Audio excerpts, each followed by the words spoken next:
जी हाँ दोस्तों, नमस्कार। चतुर चौमास ग्यों बाली टूटेली, कमला ग्यों खित झन जाए ग्यों बाली टूटेली।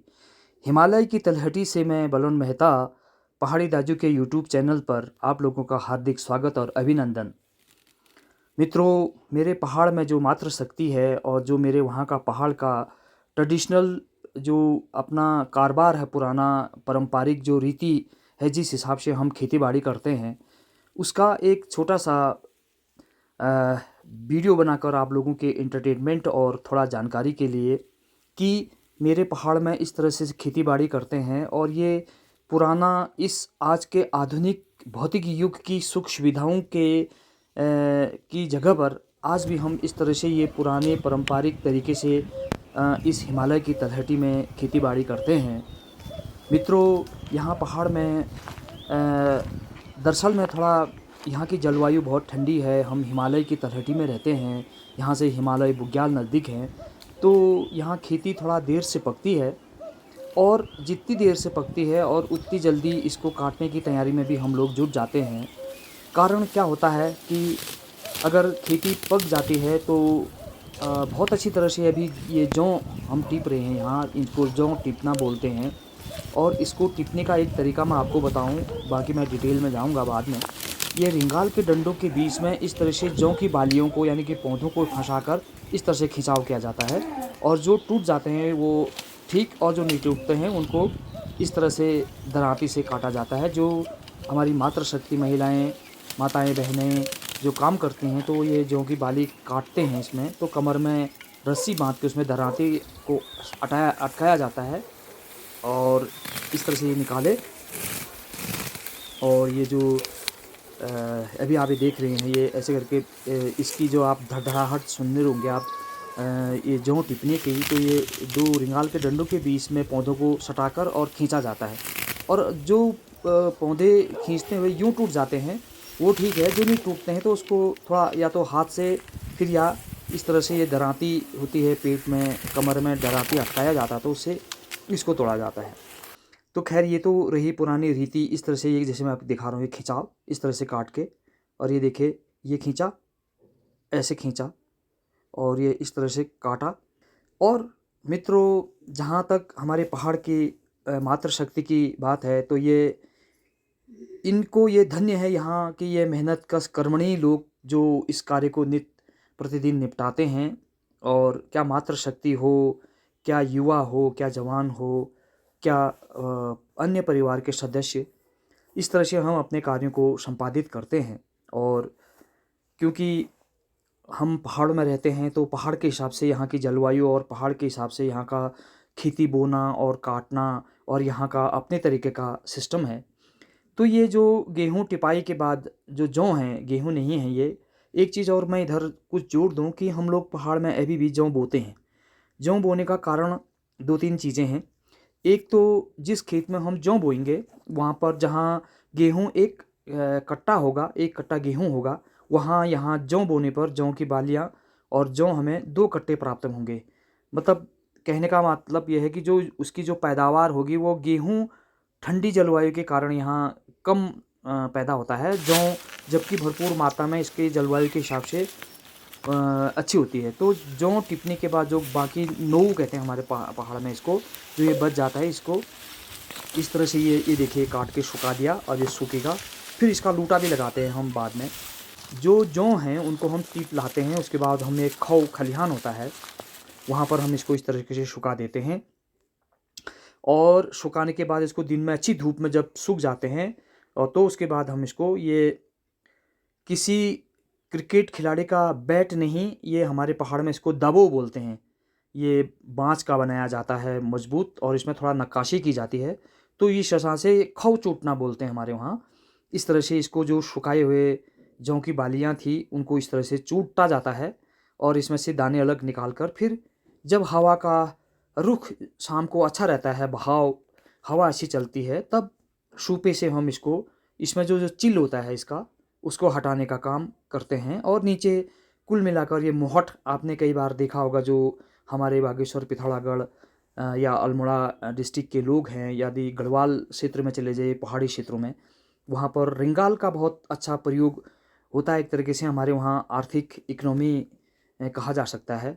खैर फ़िलहाल ये गांव का परिवेश और ये खेत खलिहान, और यहाँ खेत खलिहानों और गांव में काम करते हमारे बुज़ुर्ग। जी हाँ दोस्तों, ये मैं बता रहा था जो रिंगाल की बात, तो ये रिंगाल से बहुत सारे प्रोडक्ट हमारे वहाँ दैनिक उपयोग के लिए किए जाते हैं, चाहे चाहे उसमें टोकरी हो या मोहट हो या अन्य काम। लेकिन आज के डेट में कुछ और भी चीज़ें इससे बनने लग गई हैं, क्योंकि आज खेती से, फसल से टॉपिक है। तो जैसा कि मैं बता रहा था कि जो ये नऊ है, हम ये काटते हैं नऊ, और ये जैसे नऊ काटने के बाद एक खेत में लाए और ये जौ के दाने खाओ छूटने के बाद हमने तैयार कर दिया है। ये देखिए, ये अब ये दाने जो है ये मोहट में सुखाया जा रहा है, मोहट होता है इसमें, और इसमें शुबे में इसको छानना बीनना का कार्य किया जाता है। तो इस तरह से जो हमारे पहाड़ों में जो खेती होती है, वो हम लोग जौ अधिक मात्रा में बोने का कारण ये है कि वहाँ इसकी पैदावार बहुत अच्छी होती है। और ये वो तरीका जो मोहट मैं बोल रहा था, रिंगाल की बात, चटाई कहते हैं इसको, मोहट कहते हैं, हमारे पहाड़ में बनाते हैं, उसमें इसको सुखाया जाता है, और सूपा भी वही रिंगाल का बनाया जाता है। और जब सुबह या शाम के टाइम में हवा का रुख ठीक, तब इसमें से ये दाने अलग कर कर इस तरह से फिर ये धूप में सुखाए जाते हैं, तब तक जब तक इसमें से नमी न चली जाए, ये सूख न जाए अच्छी तरह से। फिर इसको, अब पहाड़ में भकार होते हैं, भकारों में अभी भी कई जगह भकार हैं हमारे पहाड़ में, उनमें स्टोरेज करके इसको फिर रख दिया जाता है। इतनी मेहनत के बावजूद, इतनी हाड़ तोड़ मेहनत और इतने सब कुछ करने के बावजूद भी वही 2-3 महीने का राशन हम लोग संग्रहित कर पाते हैं। और ये जो तरीका मैंने बताया था खाओ चूटने का, ये दाबो बोलते हैं हमारे पहाड़ में, और ये शाम को सूपे से जो ये इसमें से चिल होता है उसको हटाने का कार्य। तो नौवा की बात मैं बता रहा था, तो ये जो नौवा हम काटते हैं, ये इसको हम बाद में गायों के लिए देते हैं। इस तरह से काट करके इसको सुखाया जाता है, इसका लूटा बनाया जाता है। और जौ टिपने का तरीका ये जो मैं बता रहा था इस तरह से है। तो मित्रों, इस तरह से पहाड़ की जो मात्र शक्ति, हमारे वहाँ के जो कर्मणी लोग, मेहनती लोग होते हैं, जो पहाड़ को पलायन करके चले गए हैं लोगों के लिए, ये वो बचे कुचे लोग हैं जिन्होंने इस खूबसूरत पहाड़ी को, इस हिमालय की तलहटी को और इस गाँव को, इस गधेरों को आज तक बचाया हुआ है। इन्होंने अपना जीवन यापन इन गाँव बाखई और ऐसे जैसे जगहों पर अभी भी अपने दैनिक कार्यों में लगे रहते हैं, कार्य करते रहते हैं। और मित्रों, जैसा कि मैं बता रहा था, ये हमारे पहाड़ में जो ठंडा जलवायु है, तो थोड़ा ठंडी जलवायु के कारण यहाँ जौ अधिकतर काफ़ी लोग बोते हैं। उसका 2-3 प्रयोग होता है जौ का। एक तो हम स्वयं खाने के लिए, और ये गाय के चारे के रूप में इसको करते हैं। नौवा जो होता है ये गाय भैंसों के काम आता है। इस तरह से काट करके हम फिर इसको यहीं पर ही खेतों में खड़ा करके रख देते हैं, ताकि ये थोड़ा ठीक प्रकार से सूख जाए। और फिर इसके बाद में इसको इकट्ठा कर करके लूटा लगाया जाता है, और इसको जब गायों के लिए जिस समय चारा नहीं होता है, तब उस समय इसका प्रयोग के रूप में काम किया जाता है, उनको गाय भैंसों को दिया जाता है। तो ये हुए नौवे का कारोबार जो इस तरह से काम आता है। नौवा गायों के काम आता है, जो जौ टिपने के बाद, उसकी बात बता रहा हूँ मैं। और इधर जो हमारे जौ की खेत होते हैं, ये बोने का कारण ये है कि अभी भी हमारे पहाड़ में जौ की रोटियां खाते हैं। स्पेशली जौ की रोटी खाने में थोड़ा सा ये चुभता है, खाने में थोड़ा उतना नरम नहीं होता है। इसके जो बाहर के छिकल होते हैं वो थोड़ा हार्ड होते हैं। तो इसमें हम मडुआ को मिलाकर घट पीस लेते हैं। अभी हमारे पहाड़ में जब तक यहाँ का जलवायु ठीक ठाक है, यहाँ का जो जल स्रोत सूखी नहीं है, तो तब तक घराट चलते हैं यहाँ। उसकी भी मैंने एक वीडियो आप लोगों के लिए अपलोड करी है, अगर आप चाहें तो उसको देख सकते हैं, या फिर मैं आने वाले टाइम में फिर आपके लिए एक और घराट पर वीडियो ले आऊँगा।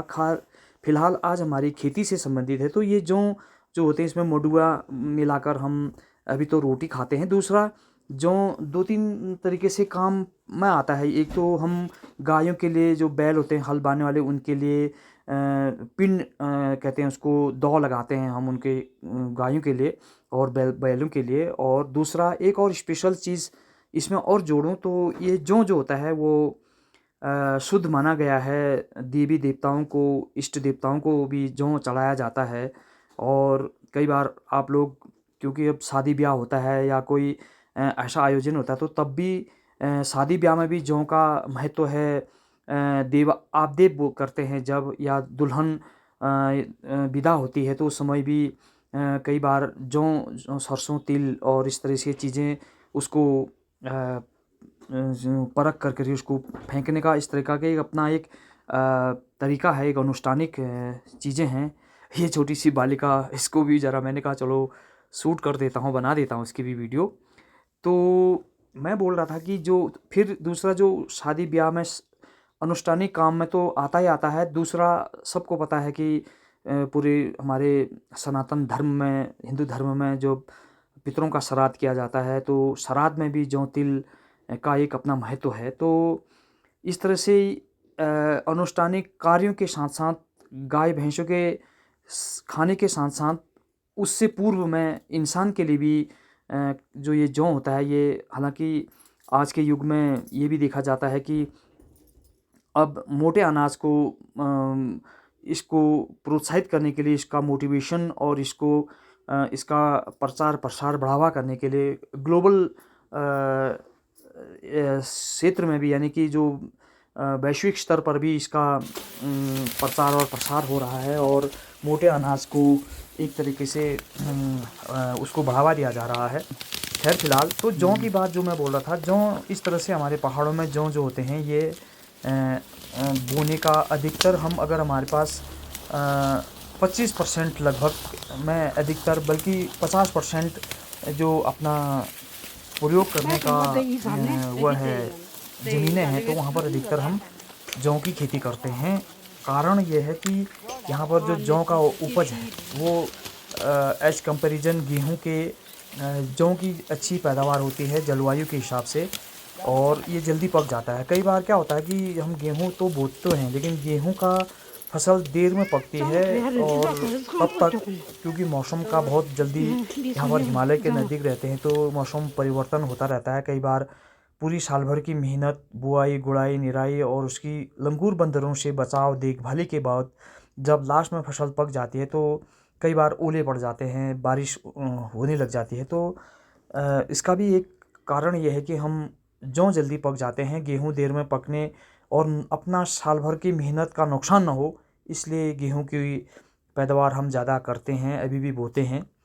तो मित्रों, आज थोड़ा बहुत ये मैंने जो अपना कार्य अनुभव है जो हम करते हैं पहाड़ों में, जो अभी भी हम अपने कार्य में लगे हुए हैं, ये सब कुछ इस टाइप का ही मेरा अपना कंटेंट है। पहाड़ की चीज़ें, वहाँ का कल्चरल, वहाँ की खेती बाड़ी, यहाँ के लोग भी, वेशभूषा, यहाँ का खान पान, यहाँ का रहन सहन, यहाँ के पत्थर और पटालों के घर, गाँव बाखई, ये सब कुछ मैं आप लोगों के लिए बटोर के लाता हूँ। इसमें बहुत ज़्यादा अच्छा एंटरटेनमेंट की चीज़ें नहीं होती हैं, बहुत कुछ नहीं होता है इसमें, इस टाइप की चीज़ें चटक बटक चीज़ें नहीं होती हैं, पर फिर भी कोशिश रहती है कि मैं आपको यहाँ के पहाड़ के इन सब चीज़ों से रूबरू कराऊँ। और थैंक यू सो मच, आभार। आप लोग मेरे यूट्यूब चैनल पहाड़ी राजू पर बने रहिए और मैं आप लोगों के लिए इस तरह की वीडियोज़ और बनाकर लाता रहूँ और आपका इंटरटेनमेंट करता रहूँ। Once again thank you so much, नमस्कार, आभार।